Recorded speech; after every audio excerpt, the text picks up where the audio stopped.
Nottingham Forest fans were hoping their team had recovered from the record 8-1 home defeat by Manchester United. They faced a West Ham side suffering its worst run of the season, culminating in a 4-0 drubbing by Arsenal.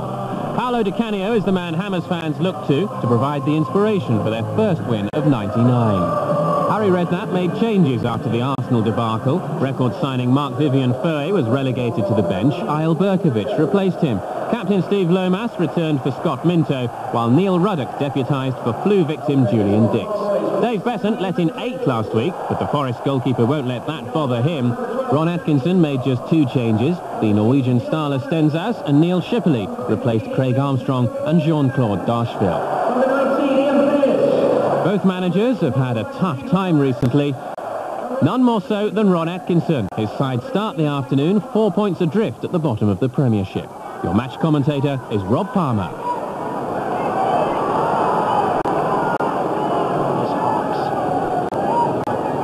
Stone. Marks again. Shipley. Fouled in a dangerous position by Rio Ferdinand. Much is made of the market value of Rio Ferdinand, but remember it's only 20 years of age, and occasionally in instances like that you see a touch of immaturity. Rush of blood to the head. And of course they have the free kick expert, Pierre van Hooijdonk.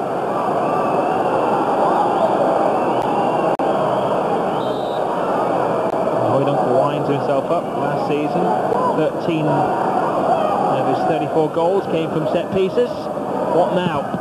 Oh dear me. It's out to the West Ham player.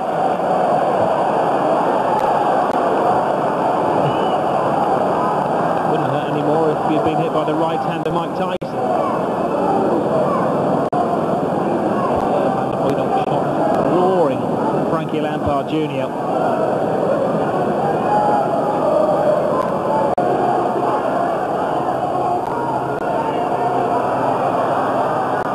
Rio Ferdinand. Encouraged by the West Ham fans, but he does need support. Nobody willing to take the ball off him. Creative department seems to be asleep at the moment. Azaridis to Di Canio. Azaridis takes it in full stride. Has to put in the centre, plays it in. Oh dear, that was a bad miss. And Frank Lampard knows it. A powerful break by Stan Lazaridis down the left-hand side, the perfect cross on the plate. And Frankie Lampard managed to crack the plate.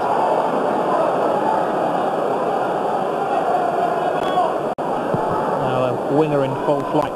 And really he should have scored, there's no excuses.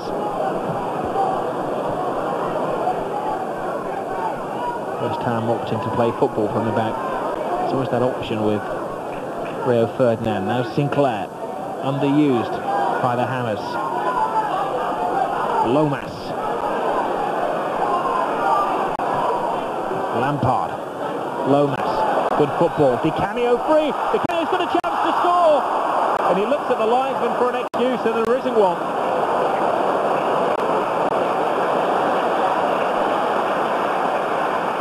Well, maybe that was a bit of ring rustiness from Paolo Di Canio after his long and forced spell out of the game. His reflexes were good in getting into the position, and then the second major let-off for Forest.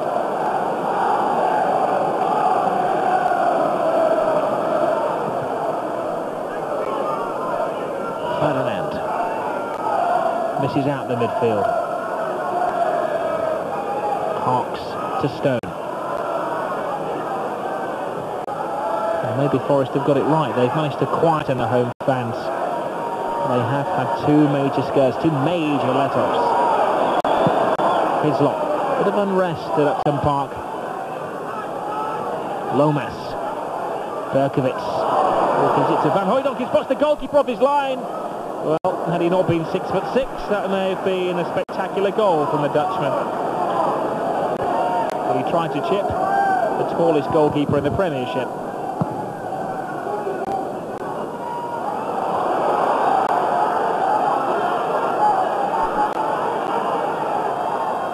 Lampard plays it in, headed away by Palmer. Lampard to Berkowitz.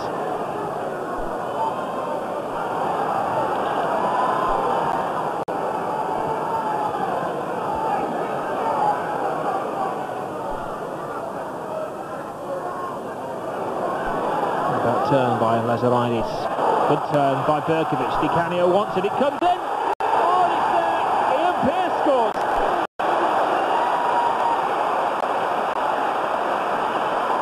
Upton Park silence is broken.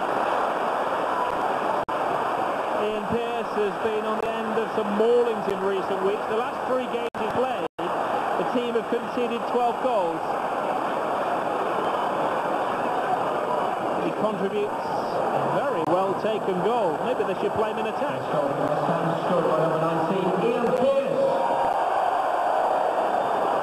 tension and the stress is maybe only temporarily, but it is lifted from Upton Park.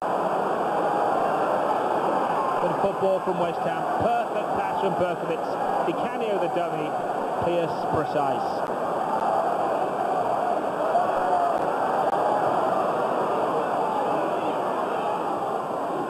Stone.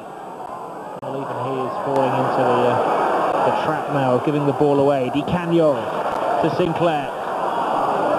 Stenas, too slow on the ball, the former Rangers player up against the former Celtic star. Di Canio, great ball to Sinclair, he's got the speed to get there as well. Puts in an excellent cross, 2-0, well taken, great goal. Lampard the scorer. The 10th goal that Nottingham Forest have conceded in 2 weeks, and the way they're defending, there could be a lot more.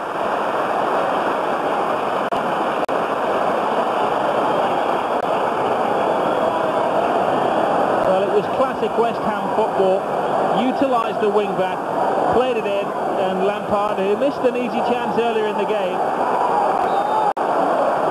easily side-footed the ball into the wide gap that was left for him.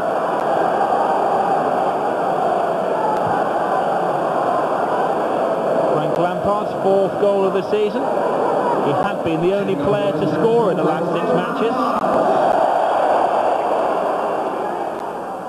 Berkowitz certainly improved the creative department of West Ham today. Lampard to Sinclair. Sinclair's cross. Kitson gets a header in. They're playing fine football again at Upton Park.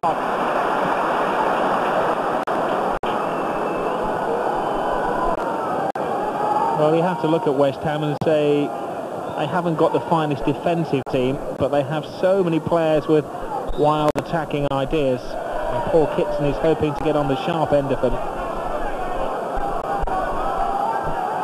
Carlton Palmer.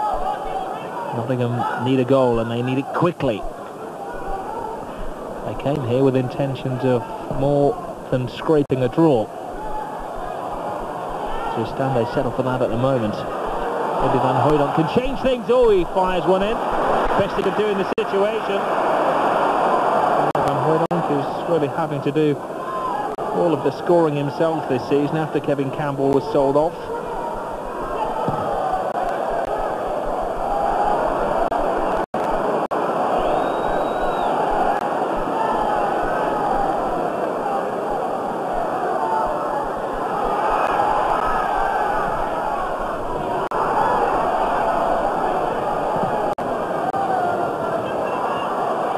Find Shipley, wonderful touch from Neil Shipley. Good shot as well. Ferdinand blocked in. And Shipley fires one in.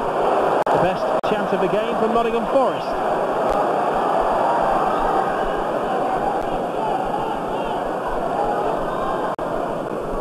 Neil Shipley, the latest man to partner Pierre Van Hooijdonk in rather lacklustre Nottingham Forest attack. Still seeking his first Forest goal. Forest have had a leaky defence away from home. Before shutting out Everton, they conceded 20 goals in 6 matches. Was that more than 3 goals a game conceded away from home?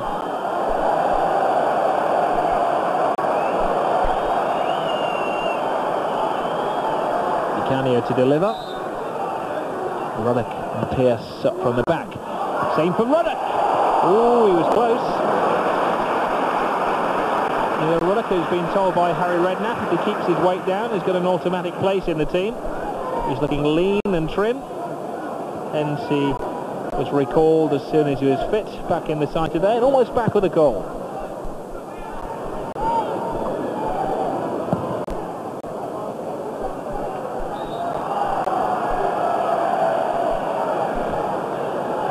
Today's attendance 25,458. Van Hooijdonk is taking a run-up of a fast bowler for this delivery. It's a weird angle, but he tries the shot. He gets a flick from Hielda, and Forest have scored. Hardly time for celebration. They're running out of that in more ways than one. Well, I think Ron Atkinson would say that Forest put the ball in the mix-up. It was the cement feet of the West Ham defence, a little flick from the Norwegian, and it makes it an interesting final 7 minutes or so. It's a hidden hope from Van Hooijdonk, and a clever little touch from John Olav Hielda.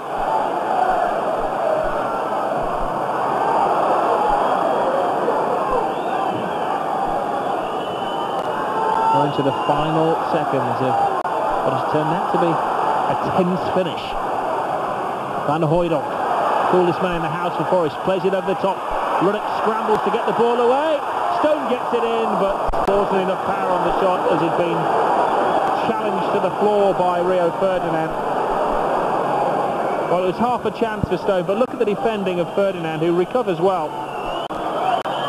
Ruddock couldn't get up there, and as the ball fell, Ferdinand came across and made just the right timely intervention. Lazaridis, it's going to be 3 minutes of stoppage time. Di Canio, he'd hold on to the ball for the final 3 minutes if he had his way. Certainly he won't pass it. Oh, great skill, that was tremendous. Lazaridis. Back to Lampard, oh, deflected wide of the goal. A goal which would have been memorable for the build-up skills of Paolo Di Canio. Nothing may hate him, it's great to have him back in the Premiership.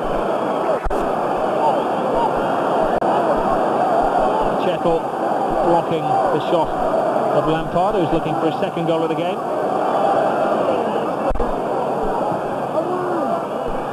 Ruddock flicks the ball down. Hits and swivels. Ruddock blasted in. Got plenty of weight behind it. Too much leverage.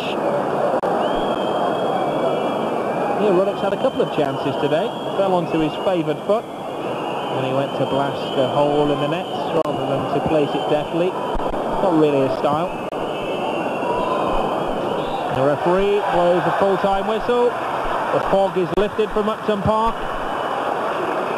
After over 6 hours without scoring a goal, they scored 2 in the first half. It proves to be the difference. Frankie Lampard scoring the second after Ian Pearce has given the lead in the first 15 minutes. Pearce quite deservedly gets man of the match. There was a little bit of worry as Forest fought back late in the second half. A deflected goal from the Norwegian John Olav Hielda. Too little, too late. Forest again chopped up the firewood. We play a very open game, to be fair. You know, I play today, I play with 2 wingers at wing back, and they are out-and-out wingers, they're not full-backs. I play with old Berkovitz behind the front 2 of Di Canio and Kitson, so when we've got the ball, we get forward and we attack teams.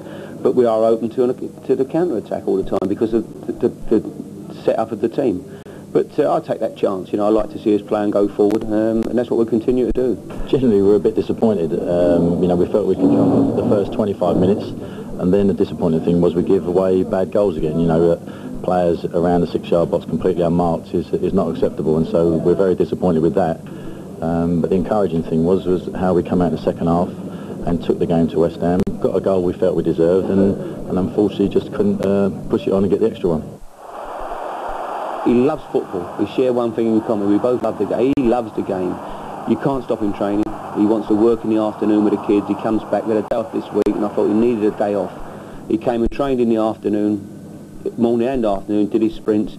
I mean, he's had a poisoned toe that was twice the size of his other toe. He cut the end of his boot off so he could train.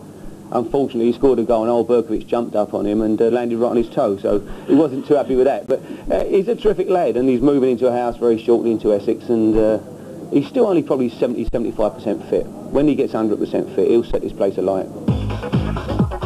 West Ham's first win of the year takes them up a place to 8th. Liverpool missed out on the chance to close the gap on the top 4, so there's no change at the top as most clubs were involved in the 5th round of the FA Cup.